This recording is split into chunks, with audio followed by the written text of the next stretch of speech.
Arrogance کی گنجائش تھی کہاں؟ سعودی عرب کا پہلا وزٹ ہوا تھا تو جواب ہو گیا تھا. آپ کو پوری تفصیل پتہ ہوگی کہ اس کے بعد وہ کون سے واقعات ہوئے. پھر پاکستان سے پنڈی سے اسٹیبلشمنٹ کا وزٹ ہوا سعودی عرب کا, پھر یو اے کا ہوا, پھر قطر کا ہوا, پھر چائنا گئے آرمی چیف, اور پیچھے پیچھے پھر آفیشیل گورنمنٹ کے ایگزیکٹو وزٹ ہوئے, جس کے بعد یہ پیکیجز جو تھے سعودی عرب کا ہوا, یو اے کا ہوا. چائنا والے معاملات تناؤ سے نکل کے سیدھے راستے پر آئے. یہ بات درست ہے, اور میں تو آپ کو تو اس میں ایروگنس کی کوئی گنجائش تھی نہیں, لیکن بدقسمتی سے لوگوں نے شکایات کی. میں یہاں نام نہیں لینا چاہتا, سب لوگ جانتے ہیں. بڑے مالیاتی اداروں کے سربراہوں نے شکایات کی. کس نے کی؟ دیکھیں میں اس میں جانا مناسب نہیں ہے. کس مالیاتی ادارے نے؟ ملک کی بھی بےزتی ہوتی ہے.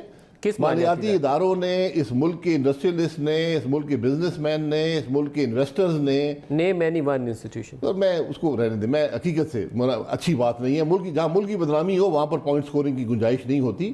لیکن ایک شخص, میں نے اگر خود بات نہ سنی ہو تو میں یہ بات نہیں کروں گا. میں نے خود یہ باتیں سنی ہیں, اور ایک سے بہت زیادہ لوگوں سے سنی ہیں, کہ ایک ایروگنس تھی فائنانس منسٹر کے اندر. کسی کی بات سننے کو تیار نہیں تھے. جو میں کہہ رہا ہوں وہ صحیح ہے.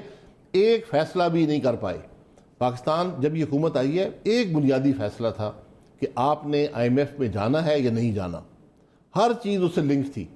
آپ آج 8 مہینے بعد بھی وہ فیصلہ نہیں کر پائے.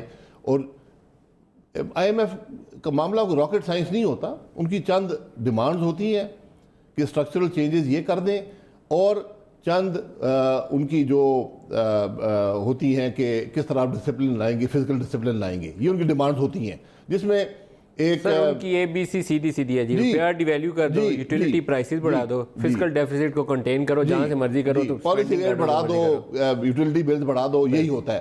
یہ standard recipe I M F کی ہے. تو جو آئی ایم ایف کہہ رہا تھا وہ کسی 17 اگست 2018 کو ڈھکا چھپا نہیں ہے.